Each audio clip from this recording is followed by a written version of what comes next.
What's up, everybody? Welcome back to some Tyranny. We are going on with Pickle and Verse. We just got to the disfavored camp. Looks like there's some shit going on over here. Take what you can carry, but leave the cart, otherwise we seize you and your wares. This is a robbery. This is Kyros' law. What? Don't be a wanker.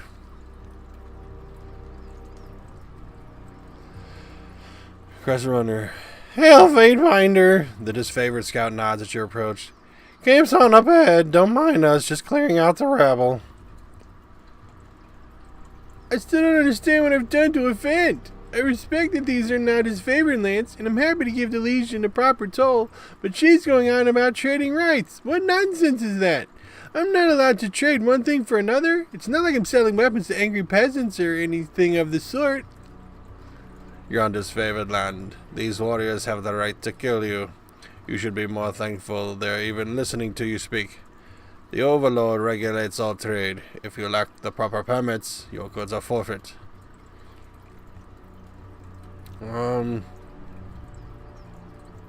Let's go with that one. But I'm only here to peddle my wares. I mean no harm. The merchant takes a step back, his eyes scanning the soldiers for signs of movement. And if you think I'm a threat to this favored camp, then you have seriously overestimated me. Please, how do I make this right? From the sound of it, I feel like I'm about to be robbed. Well, yeah, they kind of said as such. You're not the only one. I'm being robbed of patience as we speak. We should move on, Fatebinder. Petty disputes are beneath us both. Robbed? No, you fool. You're being granted life after trespassing on our lands for a simple price of what's in your cart. Not our fault you don't have your permits in order. I don't write the rules. I just ruthlessly enforce them. Please, can you do something? You had best start making a very strong argument as to why I should help you. What's there to discuss? We should kill this mongrel. The warrior pauses, placing her hand in front of her mouth. If the Fatebinder wishes to weigh in on the matter, courtesy demands we listen. The soldier clears her throat, looking at you expectantly. This is a disfavored matter, but I know the agents of the court do so love to throw their judgments around. Wow, I can't do any of these. Damn. Alright, well, you're kind of fucked, homie.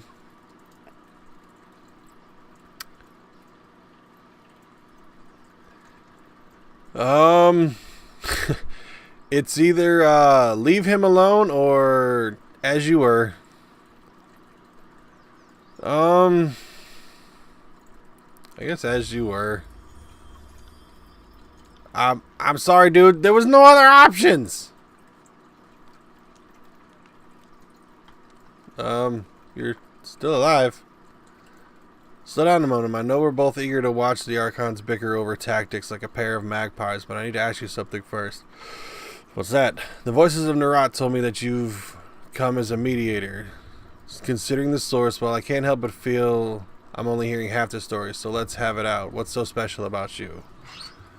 So I can't do lore or subterfuge because my shit sucks. Nothing to tell you. Why so suspicious? What else has the voice of Nerat told you?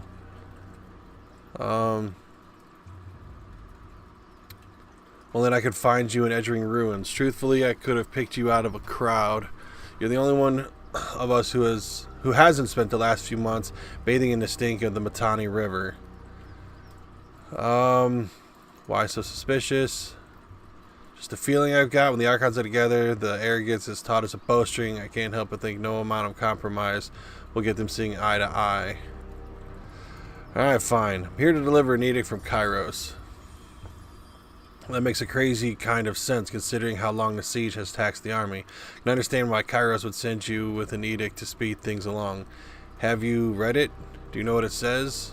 The Archons must claim Ascension Hall by Kyros' Day of Swords or all will perish. One more thing the Archons to fight over. Well, thanks for cluing me in. If Kyros sends any lightning our way, just tell me when to duck. Well, I can't do the subterfuge one. So I gained fear with her. It's like, hey, woman. For real? I'm Piccolonius, Faithbinder of Tunin, and I bring words from Kyros, words for your commander's ears. I'm just gonna glare silently. Keep glaring. Yeah. The fuck out of here.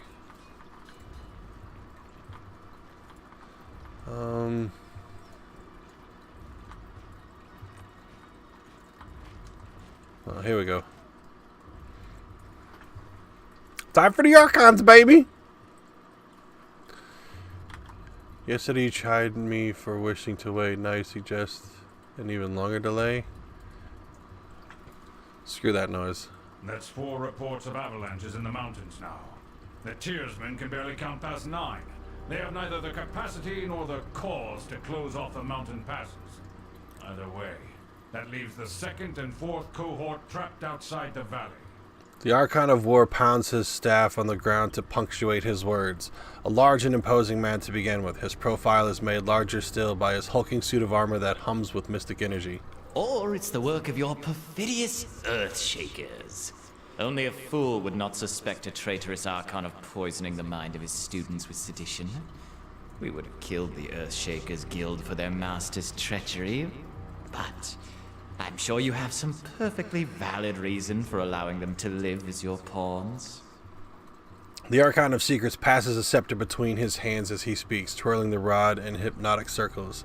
Emerald luminescence seeps from the seams of the Archon's ragged red robes. The glow is most notable where his neck ought to be. His mask seems to float and spin, never pivoting or bending naturally. Hey, watch yourself. When these two get going, you don't want to get between them. First whispers fiercely as she beholds the Archon. So I'm just going to sit here. I always know you've run out of things to say when you resort to mocking my vassals. If we are to speak of treachery, why is it that my scouts see the Scarlet Chorus warriors defecting back to the Vendrian Guard? Your fearsome reputation has gone flaccid, for it seems you cannot control your soldiers, or perhaps you simply choose not to. My lords, the Fatebinder has arrived. The disfavored commander raises her voice, trying with little success to speak over the Archons. Perhaps we could table this discussion and let our guests speak. Speaking of strategic failures, who was it that insisted the valley would need only a token garrison? For some strange reason, we can't seem to recall which balding halfwit grossly underestimated the enemy. Thoughts?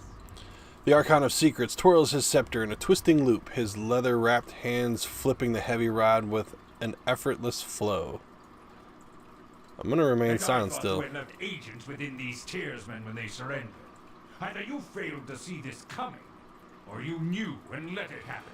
Incompetent or in cahoots, either way, this mess has your filthy stink all over it. The Archon of War lurches forward, resting his weight on his war maul as blue luminescence crackles around his armor. We look forward to seeing you explain to Tunon why the Archon of War could not close the vice on this trivial little insurgency. When we are crowned the ruler of the Tears, we shall have this place renamed to Ashe's Folly in your honor. The voices of Nerat tosses his scepter into the air, catching it as it descends back down. If I could trust the information I get from you and your conscripted mouth breathers, perhaps I'd order my cohorts around a bit more aggressively. But last time I trusted your all-clear report, my troops failed to come home. Oh, Ashe, old boy.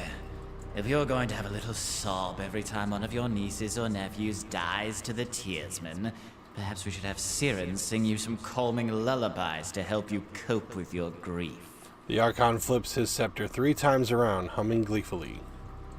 Hold your tongue. I will not have you denigrate the honor of our fallen brethren. The commander's hands moves to the hilt of her blade, though the weapon stays sheathed. I'll be doing us all a favor if I cracked open that excuse for a head. They bicker like children, do they not? The fifth eye's granting tenor pierces the tension of the tent, and all eyes land on the crimson spear. I meant only to welcome to our guest, the Fatebinder. The armored retainer bows with rushed elegance and then rises to salute. And not a moment too soon. To gain favor with the voices of Nerat and Scarlet Chorus. Ah, why didn't you speak up sooner, my Lord Archons?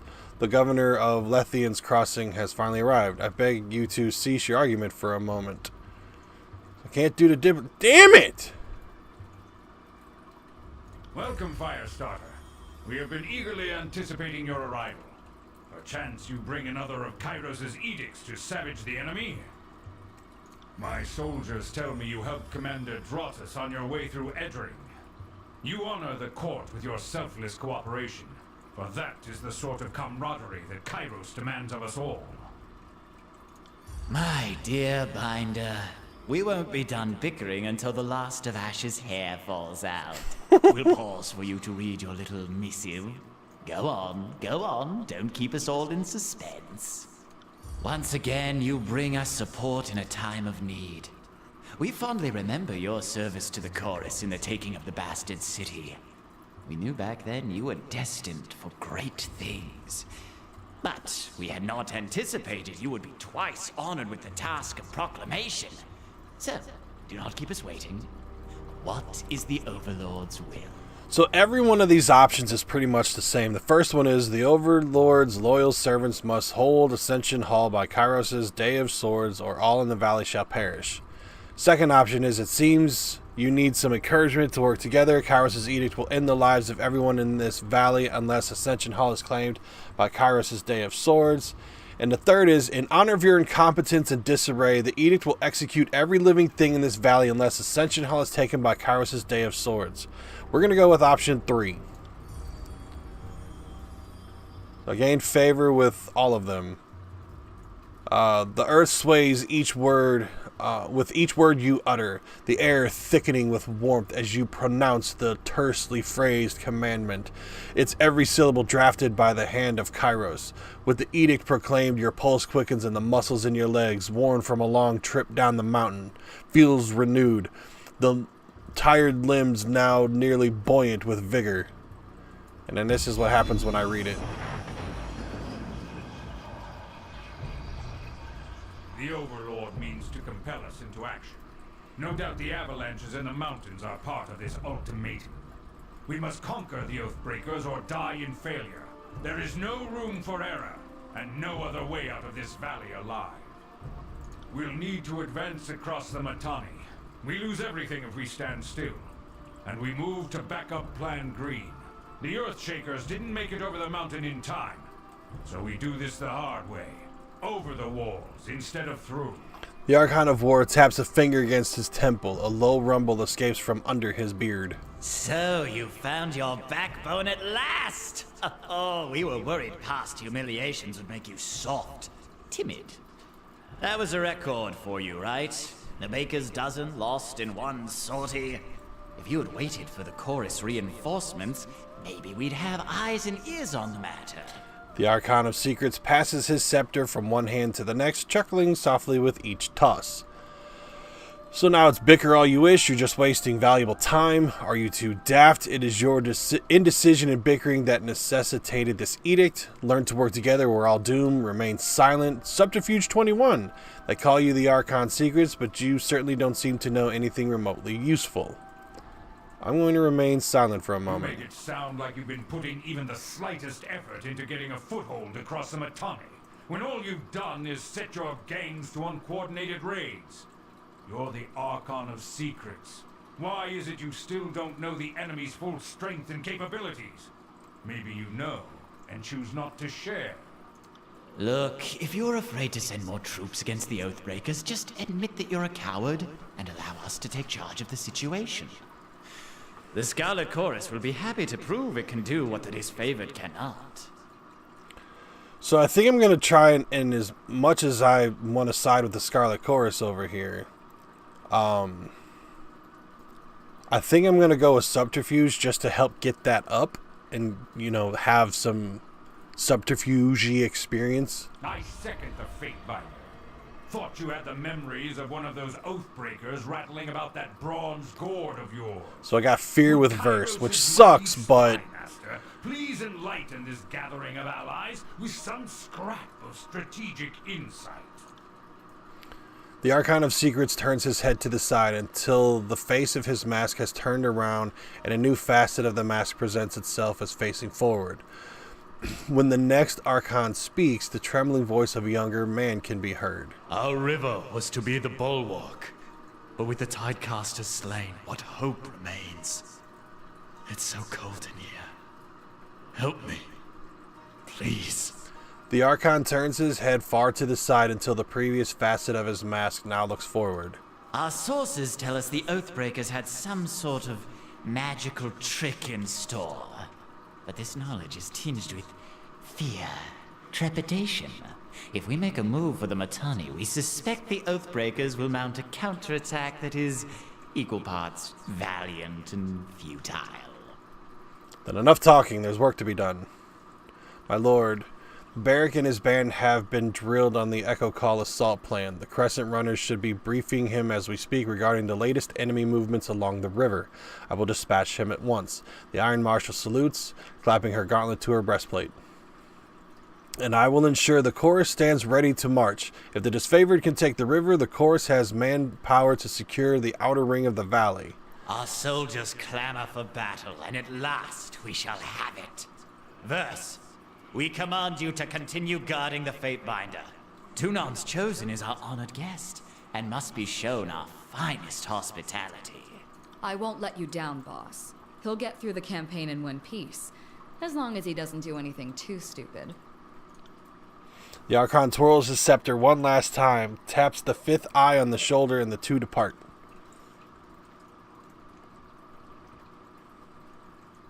Finally, the fool and his puppet are gone. Perhaps now I can hear myself think. Rarely do I question Kyros' judgment, but I will never understand why the voices of Nerat is given such authority. I shudder to think what will become of us all should Tunon favor him in the end. Though the edict threatens the Scarlet Chorus just as it threatens us, I cannot shake the feeling that our allies will work against us. Now, if you'll leave me be, I have a battle to plan. I imagine duty requires you speak with the chorus further, but if I can convince you to lend a hand, most of my legion is trapped beyond the mountains, so I'm in need of an added sword or two. If you wish to be counted amongst the glorious, speak with the Iron Marshal. She will direct the order of battle until we are ready for the final push into the Citadel. I'm short a few scouts, short a few soldiers, short a few everything. I'm sure my brethren will be grateful for the assistance of a skilled outsider. I'm going to glare silently. The Iron Marshal salutes Graven, Ashe, and then turns to leave the tent. I will be at the training grounds readying the soldiers. Find me there when you are ready. She pauses, clearing her throat, and though I am loath to mention it, the chorus can likely use your assistance. They certainly won't secure the outer valley on their own. Fifth Eye will be somewhere in that rat's nest they call a camp due east. Seek him out if you must.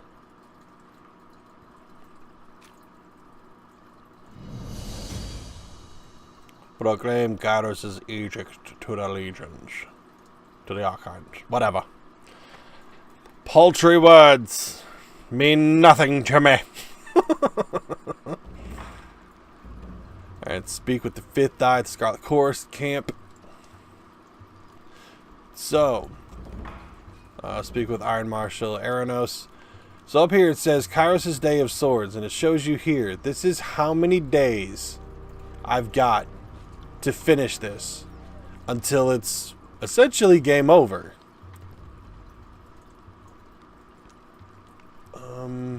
There's something. There we go. Take it all. Who are you? Lucia, Marcus. Right. Bitter quip.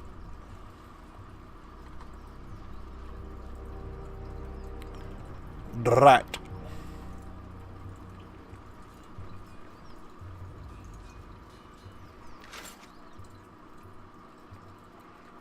Stone shield armor.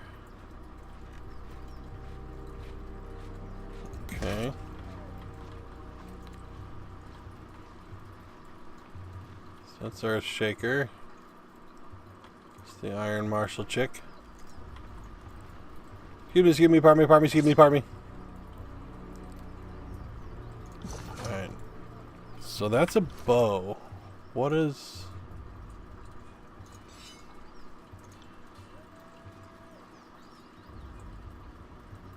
They're the exact same. Well, Scheisse Makoff.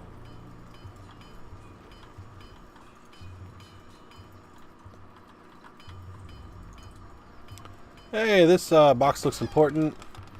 I'm gonna take this and be on my way. Damn it, Damn it,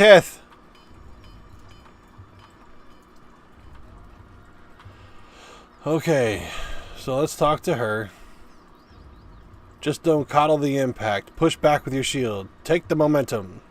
The Iron Marshal Aranos, field commander that is favored, pounds her fist in the air as she calls out to the warriors on the training field. I said eyes on your opponent's waistline.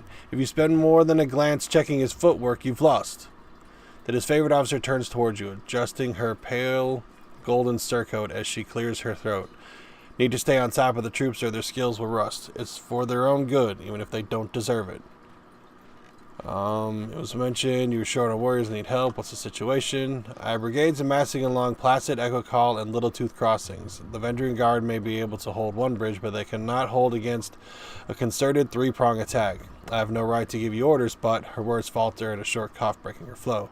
But we all die if Kyros'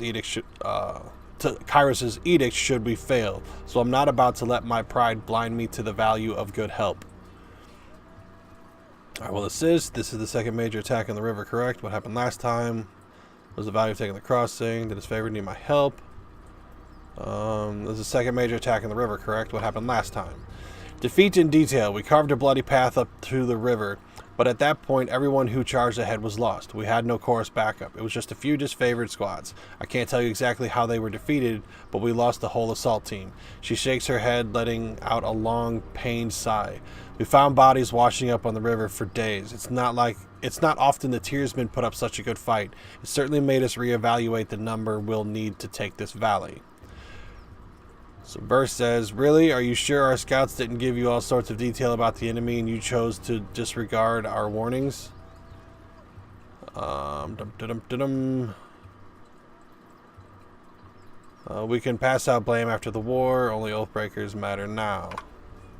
Quite right. Getting our emotions into the mix won't hasten this campaign. So does this favor need my help? Trying to pour salt on my pride? We left Fort Resolution with 100 on 100, and there have been no reinforcements or reserves. I kept throwing my warriors back into the battle before they are properly rested. So yes, I need to rely on all our allies, especially since most of our allies are conscripted Tearsmen, worse than useless. The disfavored didn't take every opportunity to insult the Scarlet Chorus. Perhaps you'd find our help more forthcoming. Shut your snout, filthy mongrel. I won't suffer childish japes in my camp. She has a point that disfavored constantly mock the Scarlet Chorus. I don't care. I want loyalty with verse. Loyalty with your people is pretty important, and I'll explain why when this conversation is over. The disfavored have history, pedigree, proper training, and all the things Southern conscripts lack. We didn't train for decades to be peers or equals of these traitor Tearsmen. We lived lives of dedication to Kyros. The Chorus accepts any fickle coward who too fearful to die by their own convictions. What you're seeing here is disfavored bigotry at its finest, somehow at fault because my country wasn't conquered before I was born. Forget that I chose Kyros, forget that I chose the Scarlet Chorus, forget that I chose to fight off rapers and killers to earn my place in the army just for this favor to call me a worthless turncoat to my face.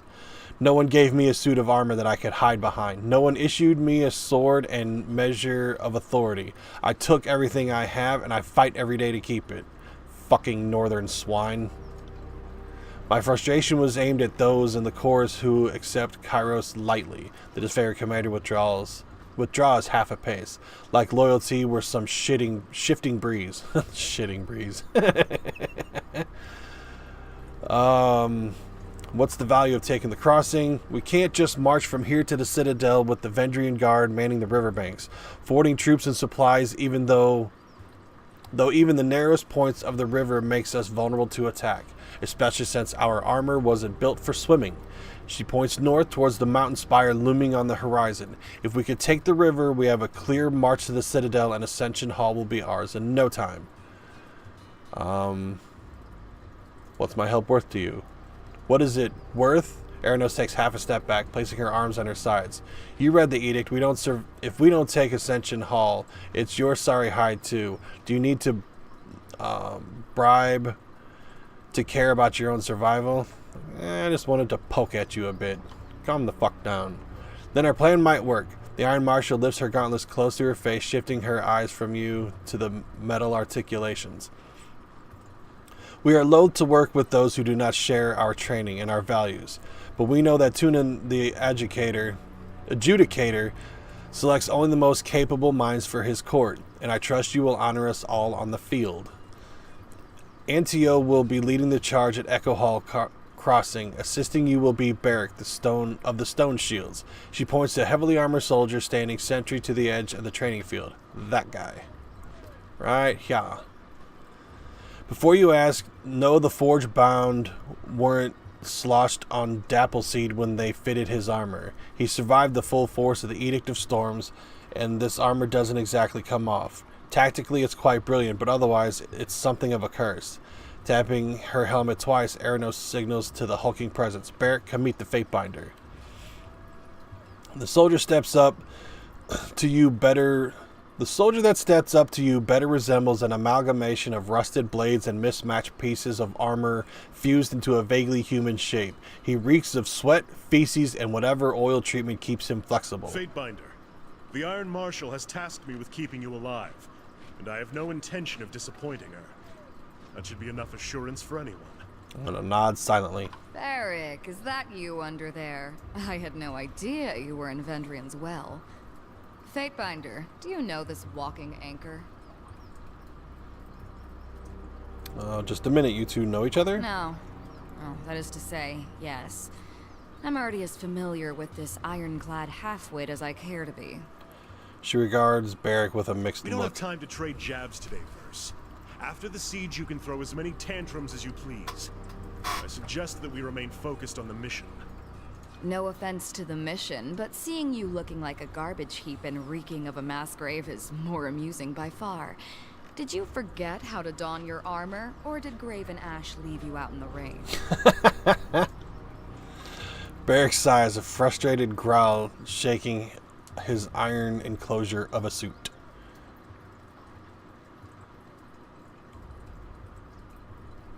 I don't believe It's we've been challenging acquainted. enough to experience battle from a courtroom, much less remember the faces of your cohorts. I wouldn't expect you to know me under these accursed blades of rust. He bangs on his malformed chest armor for emphasis. The Fatebinder will be joining us for the push across the river. I figured an extra hand might help, and more importantly, if my worries come true and the chorus tries to impede the mission, we will have an observer from the court on our side. It's just my luck that I'm assigned to one of Tunan's legal clerks. I'm sure you think the rules don't apply to you, but I'm counting on you working with me and my squad to stop these Oathbreakers. I ask that Barrick accompany you there to arbitrate the cooperation between his company and the Scarlet Chorus. Echo Calls Crossing is now unlocked on the world map. Barrick, you've been without a cohort since the last Battle of Stalwart. It's time we gave you a task more worthy than hauling weapons and leading training drills. She plants her hands on her hips and speaks in clipped official terms. Ashe has assigned you to the Fatebinder's service. You are to assume this task is ongoing until we find a more permanent spot for you, which could very well mean the swiftly approaching end of this war, or when the Fatebinder dismisses you. Is that understood? Barrick regards the Iron Marshal in oppressive silence. That's an order, Barrick. She shakes her head and sighs, returning her focus to you. He can be as stubborn as pulling a spire out of the earth, but he's a good soldier. I hope you don't mind the company. I'd be honored to have a member of the Iron Legion on my side. I do mind, but I'll allow it anyway, if only so I can put a large object between myself and the enemy. I'd rather travel on my own. I'm going to be not so much of a dick and say it'd be an honor. So I gained favor with both the disfavored and Barrack. Excellent. I look forward to your success in the field. So now I've got Barrack with me, who is a freaking beast. Like, all he's really good at is beating shit up. That's where he excels. Damn, I thought I had a two-hander, but apparently I have the two-handers, so whatevs. Oh, and I gotta do your... Do I gotta do your stuff? Yeah, I gotta do your stuff. Up your strength.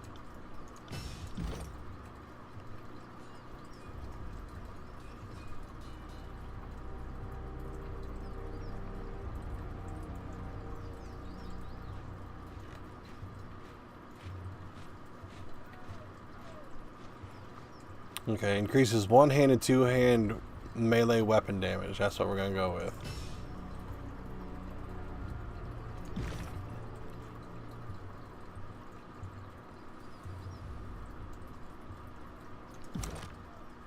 Damn it. Oh, right.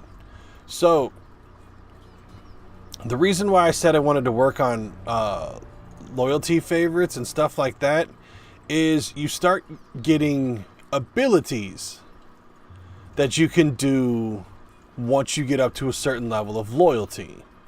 So once I fill up the 1, 2, and 3 loyalty spots, I can then get Death from Above. So I will literally throw her up in the air and she just fires off some arrows. And then she in turn has a team up attack for me. So that's why I try and go for the loyalty stuff, or try and think. Good thing I keep a torsion wrench handy. And in the method of, okay, Verse prefers me to be kind of coarse with people. So if that's what I gotta do in order to get her up in some methods of, okay, I can get some loyalty with Verse, then I can unlock more stuff for her. Your path is blocked by a small group of Vendrian Guard. You can go no further until you deal with them. Damn iteth.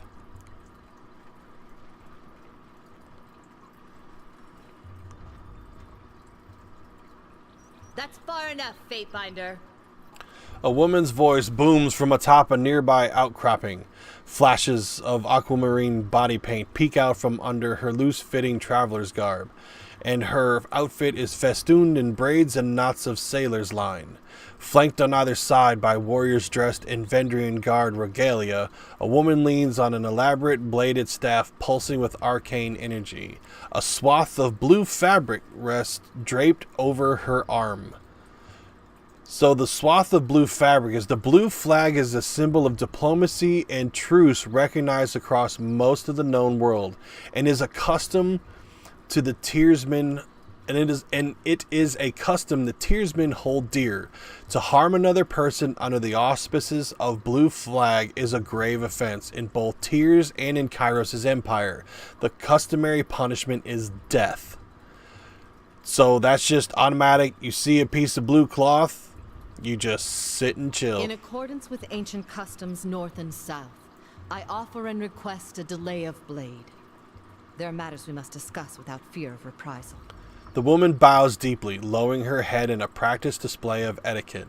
The warriors by her remain in a steady stance, their nerves clearly on edge. In accordance with ancient customs north and south, I abide this truth. You have me at a disadvantage, glare silently. So I'm going to abide by the truth. As is our custom, we are ready to kill to defend our lands, but we kill only in fair battle. We don't slay our prisoners. We know this isn't Kyros' way, but we must have hope. A few of my kin have gone missing, and though they may have perished, I have to inquire on the off chance they still live. If Captain Tarkus Deimos still lives, we would negotiate for his release. He is with the chorus now. Then if we see him again, it will have to be as enemies. She looks to the warriors at either of her sides, shaking her If I may head. make one more inquiry. What of Palox Tyrell? Did he survive? Another dead Oathbreaker. Whomever you ask about will be next. I assure you nothing can be done. He is dead. She nods slowly, saying nothing for a long moment. My apologies, Fatebinder. I had a terrible feeling this errand was in vain from the start. I had no expectations that our friends could be saved, as I'm sure the time for swapping prisoners is long gone. But at least I know of what became of them. That'll have to be enough. I have some questions for you. And her name's Eb, by the way, E.B. We shouldn't be socializing with Oathbreakers. I will entertain them as best I can. After all, understanding is the only hope we have. What is it you wish to know? How did you and your friends overthrow the garrison? I would joke that the voices of Nerat left the gate unlatched, but dozens of warriors lost their lives taking the citadel. There was no secret to it. We simply attacked with speed and certainty at a time when the Archons were elsewhere in the tiers. The Scarlet Chorus had a rout, and what few disfavored soldiers were present made an impressive showing. But they were surrounded and overwhelmed once the chorus fled. Why do you resist Kyros? What are you trying to save? I grew up without my knee bent to Kyros, and if I'm going to bow to someone, let it be another Tiersman.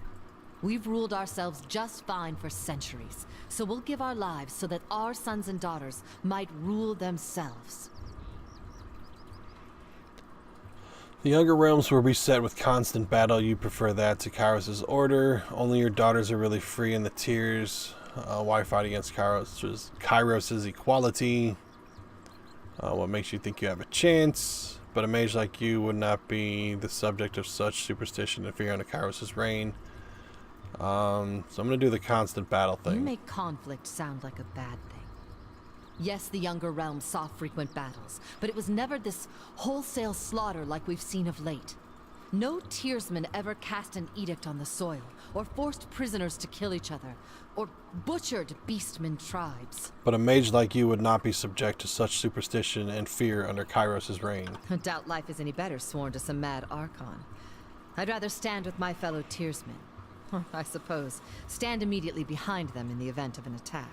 At that remark, the soldiers flanking her exchanged shocked looks. Eb turns her focus to her compatriots. Yeah, you heard me.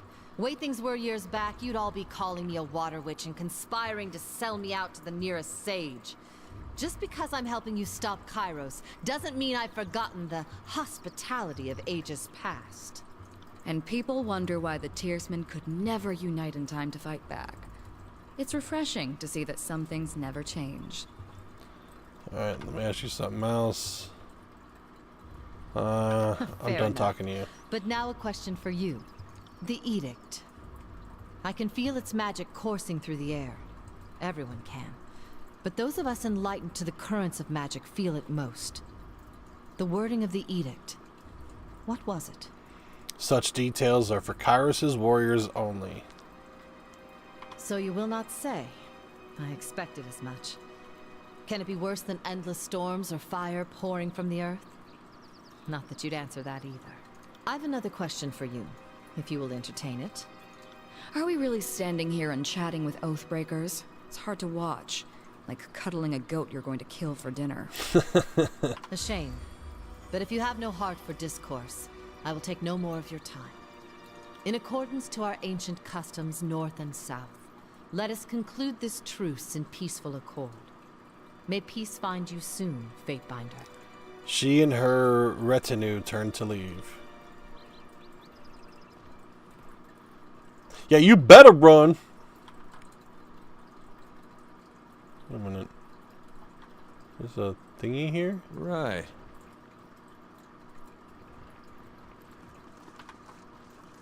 Says there's a thingy here. Sorry, I can't. See? Thingy.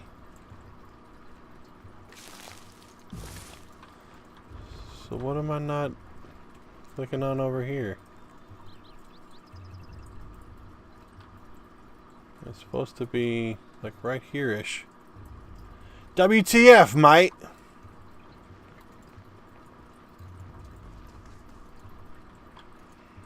Nothing else in here.